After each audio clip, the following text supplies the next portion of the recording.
آج جو حوالہ دیکھیں گے یہ لوکا کی انجیل میں سے ہے۔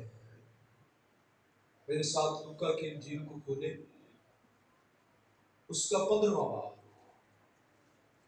یہ جو چیپٹر ہے، یہ باب جو ہے، یہ کھوئی ہوئی چیزوں کے بارے میں ہے۔ اس میں آپ پڑھیں گے، سب سے پہلا بیان ہے کھوئی ہوئی بھیڑ۔ وہ مل جاتی ہے۔ اس کے بعد ایک عورت، اس کے پاس 10 درہم ہے، ایک کھو جاتا ہے۔ چراغ جلا کر، گھر میں جھاڑو دے کر، کوشش کے ساتھ وہ ڈھونڈتی ہے، اور پھر ایک کھویا ہوا بیٹا یا 2 کھوئے ہوئے بیٹے۔ بظاہر اس میں ایک ہی کھویا ہوا بیٹا جس کو آپ مصرف بیٹا کہتے ہیں، لیکن ہیں 2۔ ان کا بیان ہے۔ تو یہ کھوئی ہوئی چیزوں کے بارے میں چیپٹر ہے۔ خداوند یسوع مسیح اپنی خدمت میں وہ محصول لینے والوں اور کسبیوں کے ساتھ اور اس طرح کے معاشرے میں رد کیے ہوئے لوگوں کے ساتھ کھاتے اور پیتے تھے۔ ان کے ساتھ وہ رفاقت رکھتے تھے۔ اور جب فریسی یہ دیکھتے تو وہ مسیح کے خلاف بڑبڑاتے کہ یہ کیسا ربی ہے یا مذہبی شخص ہے جو گنہگاروں کے ساتھ کھاتا پیتا ہے۔ تو ان لوگوں کو مخاطب کرتے ہوئے خداوند یسوع نے یہ 3 تماثیل ایک ہی موضوع کے تحت دی کہ گنہگار یہ میرے آسمانی باپ کی نگاہ میں کتنی قدر و منزلت رکھتا ہے، اور جب کوئی ایک گنہگار توبہ کر لیتا ہے تو میرے آسمانی باپ کے جذبات کیا ہوتے ہیں۔ جب کوئی ایک کھو جاتا ہے اس وقت اس کے جذبات کیا ہوتے ہیں۔ حقیقت میں کھویا ہوا شخص کون ہوتا ہے، اور کھویا ہوا واپس آ جائے اور حقیقت میں مل جائے تو وہ کیسا ہوتا ہے۔ یہ ساری باتیں یہاں پر لکھی ہوئی ہیں۔ میرا جو فوکس ہوگا وہ تیسری تمثیل ہے۔ لوگ اس کو صرف ٹائٹل دیتے ہیں مصرف بیٹا، لیکن میں اس کو ٹائٹل دیتا ہوں 2 نافرمان بیٹے۔ صرف چھوٹا بیٹا ہی اس میں نافرمان نہیں ہے، بلکہ بڑا بیٹا بھی اتنا ہی نافرمان ہے۔ خداوند یسوع مسیح جب کھوئی ہوئی بھیڑ کے بارے میں، کھوئے ہوئے درہم کے بارے میں اور کھوئے ہوئے بیٹوں کے بارے میں تمثیل دے رہے ہیں، ان تینوں تماثیل میں خداوند یسوع مسیح آسمانی باپ کی خوشی کو بیان کرنا چاہتے ہیں۔ جب کھوئی ہوئی بھیڑ مل جاتی ہے تو آپ چرواہے کی خوشی کو تو پڑھیں ذرا۔ میں 5ویں آیت سے آپ کے لیے پڑھتا ہوں، 15ویں باب کی۔ پھر جب مل جاتی ہے تو وہ خوش ہو کر اسے کندھے پر اٹھا لیتا ہے۔ یہ اس کی خوشی کا اظہار ہے، اور گھر پہنچ کر دوستوں اور پڑوسیوں کو بلاتا اور کہتا ہے میرے ساتھ خوشی کرو۔ وجہ کیا ہے؟ کیونکہ میری کھوئی ہوئی بھیڑ مل گئی۔ میں تم سے سچ کہتا ہوں، یہ جو لفظ ہے نا، میں تم سے سچ کہتا ہوں، یہ خداوند یسوع مسیح اس وقت استعمال کیا کرتے تھے جب وہ کوئی بڑی اہم بات زور دے کر کہنا چاہتے ہوں۔ میں تم سے سچ کہتا ہوں، اسی طرح 99 راست بازوں کی نسبت جو توبہ کی حاجت نہیں رکھتے، ایک توبہ کرنے والے، کتنے توبہ کرنے والے؟ 4 5 10 بھی نہیں، ایک توبہ کرنے والے گنہگار کے باعث آسمان پر زیادہ خوشی ہوگی۔ اس تمثیل کا اختتام بھی خوشی پر، اور دوسری جو درہم کے بارے میں ہے اس کا اختتام بھی خوشی پر ہوتا ہے۔ 9ویں آیت میں لکھا ہے، اور جب مل جائے تو اپنی دوستوں اور پڑوسنوں کو بلا کر نہ کہے کہ میرے ساتھ خوشی کرو۔ یہ اتنی بڑی خوشی ہے، اتنے زیادہ شادمانی کے جذبات ہیں کہ وہ اپنے ساتھ اپنی دوستوں اور پڑوسنوں کو بھی شامل کرنا چاہتی ہے، کیونکہ میرا کھویا ہوا درم مل گیا۔ میں تم سے سچ کہتا ہوں، اسی طرح ایک توبہ کرنے والے گنہگار کے باعث خدا کے فرشتوں کے سامنے، کن کے سامنے؟ خدا کے فرشتوں کے سامنے خوشی ہوتی ہے۔ زور یہاں پر خوشی ہے، آسمانی باپ کی خوشی ہے، فرشتوں کے سامنے جو خوشی ہوتی ہے اس کا بیان ہے۔ اور آسمانی باپ یہ انتظار نہیں کرتا کہ ایک کروسڈ ہوگا، اس میں کوئی 100 200 300 500 کے قریب گنہگار توبہ کر لیں گے تو پھر میں خوشی کروں گا، نمبر جب زیادہ ہوگا پھر میں خوشی کروں گا۔ ایک گنہگار جب وہ نجات پا جاتا ہے تو آسمانی باپ فرشتوں کے سامنے خوشی کرتا ہے۔ یہاں پر جو لفظ خوشی ہے اس کا مطلب ہے ضیافت کرنا، باقاعدہ ضیافت کا ارینج کرنا۔ جب ایک ہی گنہگار زمین پر نجات پا جاتا، توبہ کر لیتا ہے، تو آسمانی باپ کئی فرشتوں کے سامنے ضیافت کی طرح خوشی مناتا ہے۔ وہ انتظار نہیں کرتا کہ کئی گنہگار توبہ کریں گے تو پھر میں اپنی خوشی کا اظہار کروں گا۔ یہ اس کی خوشی ظاہر کرتی ہے کہ ایک گنہگار بھی اس کی نگاہ میں بہت قیمتی ہے۔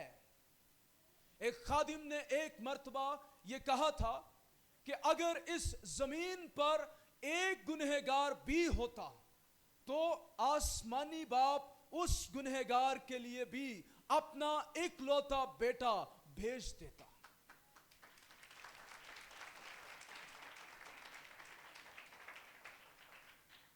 باپ کیوں اتنی شادمانی کرتا ہے؟ آسمانی باپ کو، یہوہ خدا کو سب سے زیادہ جلال اس وقت ملتا ہے جب کوئی ایک گنہگار ہی نجات پا جائے، اور جس بات میں اسے سب سے زیادہ جلال ملتا ہے اسی میں وہ شادمان بھی ہوتا ہے۔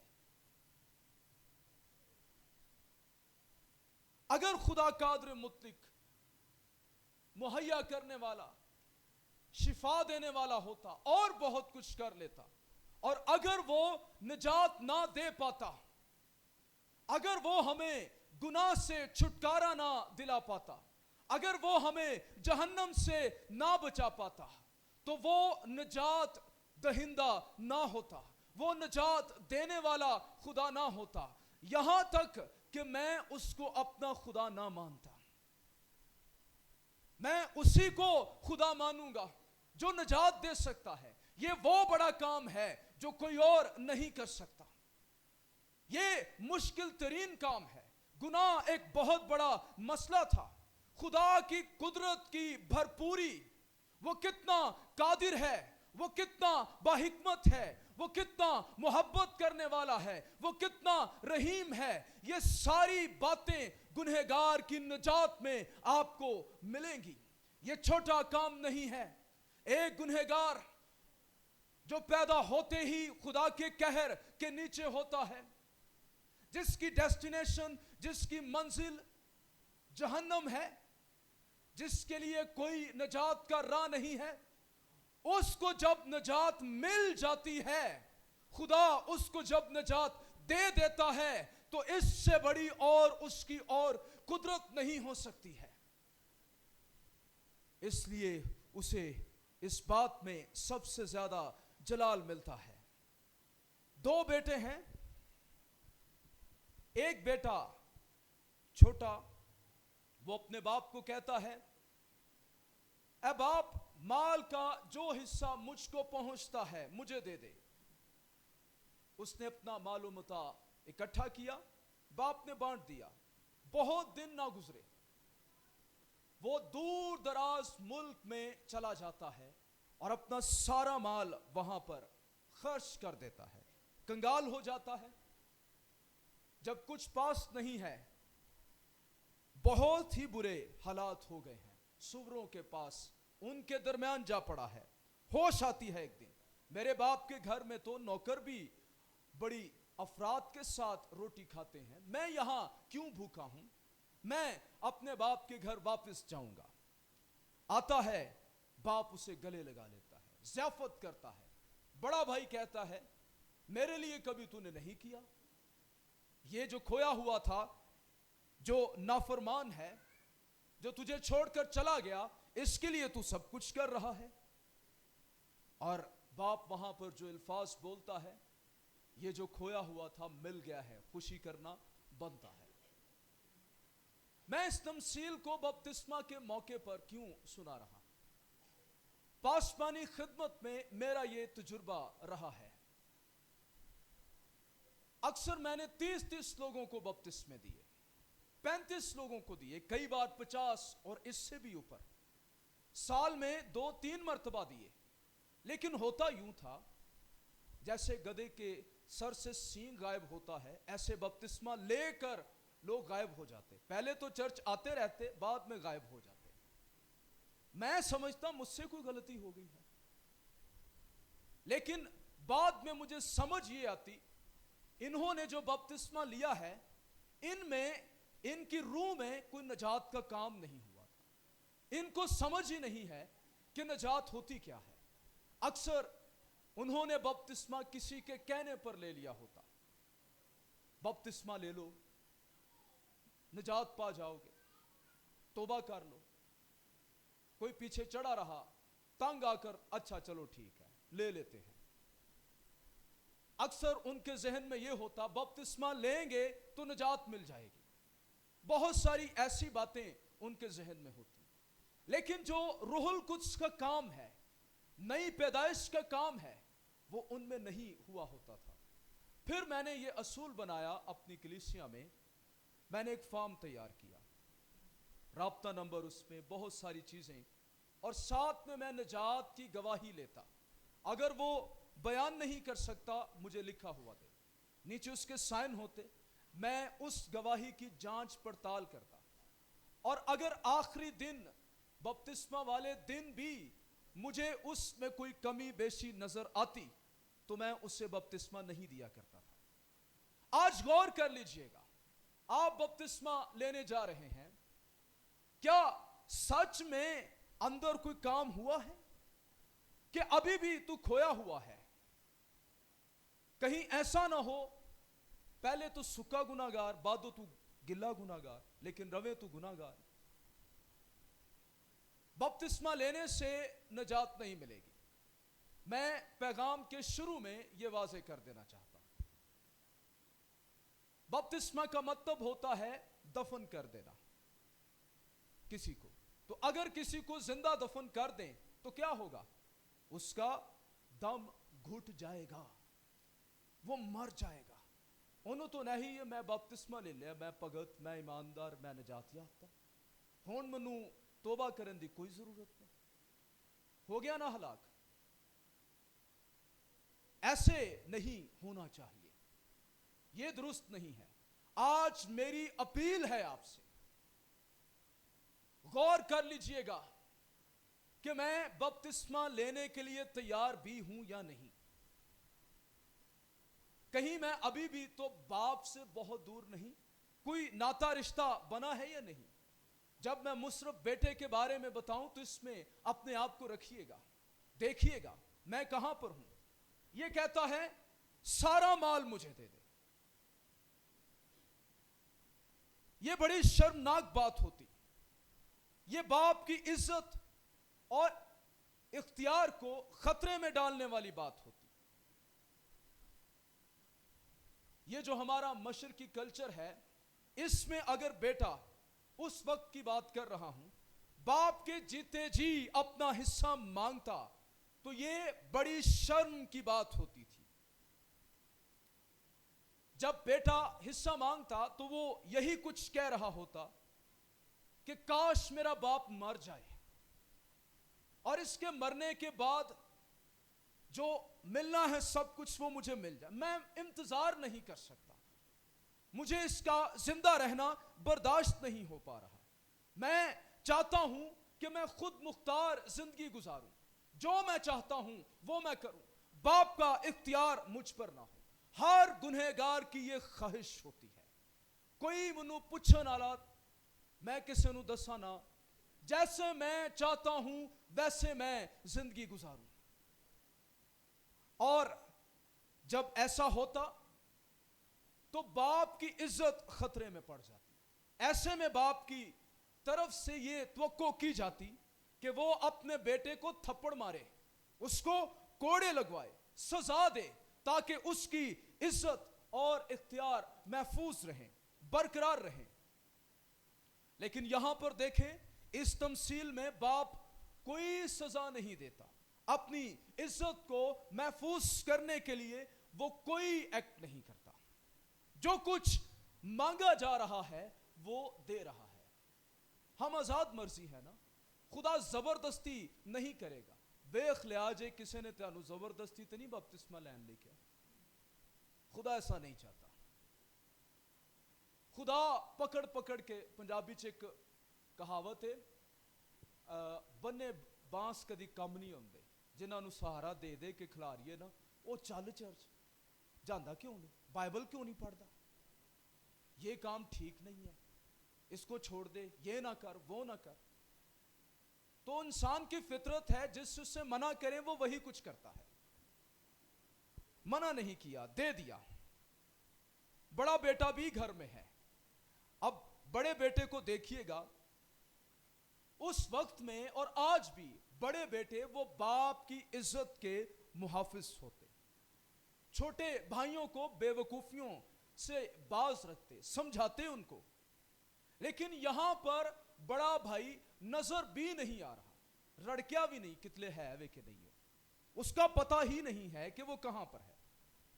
اب جب چھوٹے کو میراث دی جا رہی ہے, ساتھ میں بڑے کو بھی دے دی گئی ہے, دونوں کو بانٹ دیا گیا ہے حصہ, تو بڑا بھائی شاید یہ سوچتا ہو چل اے دے نال نال میرا بھی کام سوردہ پیا, مجھے بھی میراث مل جائے گی. خیر, میراث مل جاتی ہے. دوسری بات, باپ کے گھر سے دور مصرف بیٹے کی حالت کیا ہوتی ہے. لکھا ہے بہت دن نہ گزرے چھوٹا بیٹا دور دراز ملک کو چلا گیا. یعنی وہ اپنی خواہشات کو کنٹرول نہیں کر پا رہا, وہ اپنی آزادی کا جشن منانا چاہتا ہے. یہاں پر جو یونانی میں لفظ ہے, اس کا مطلب یہ ہے کہ اپنا سب مال جمع کیا, اس نے سب کچھ کیش میں تبدیل کیا, کیونکہ وہ اب مال ساتھ تو نہیں لے کر جا سکتا, ضروری ہے کہ وہ بیچے اور اسے کسی کرنسی میں تبدیل کرے, اور وہ یہ جلد سے جلد کرنا چاہتا ہے. جب وہ یہ کرنا چاہتا ہے تو اس نے اپنا مال کم قیمت میں بیچ دیا. یہ تو ظاہری بات ہے, اس کا باپ ایک مالدار شخص ہے, کیونکہ کہانی بتاتی ہے کہ اس کے بہت سے نوکر جن کو وہ کھانا افراد کے ساتھ دیتا, پلے ہوئے بیل ہیں. اب ساری جائیداد جو کچھ اسے ملا ہے, ہر چیز کا بٹوارا ہو چکا, اس کے پاس ہے سب کچھ, بڑا حصہ اس کو مل گیا ہے. اتنی جائیداد کہ وہ بیچے اور اپنی ساری خواہشات کو پورا کرے. اس کام کو جلدی سے جلدی کر لیا. اپنے باپ کے مال و متاع کی کوئی قدر نہ کی, باپ نے جو بلیسنگ دے رکھی ہیں اس کی کوئی قدر نہ کی, باپ کی رحمت کی, اس کی محبت کی, اس سے ملی ہوئی مفت برکات کی کوئی قدر نہیں کی. گنہگار یہی کرتا ہے, وہ نہ خدا کی قدر کرتا ہے, نہ خدا سے جو برکات اسے مفت ملی ہوتی ہیں, جو خدا اس لیے دیتا ہے کہ اس کی توجہ میری طرف ہو.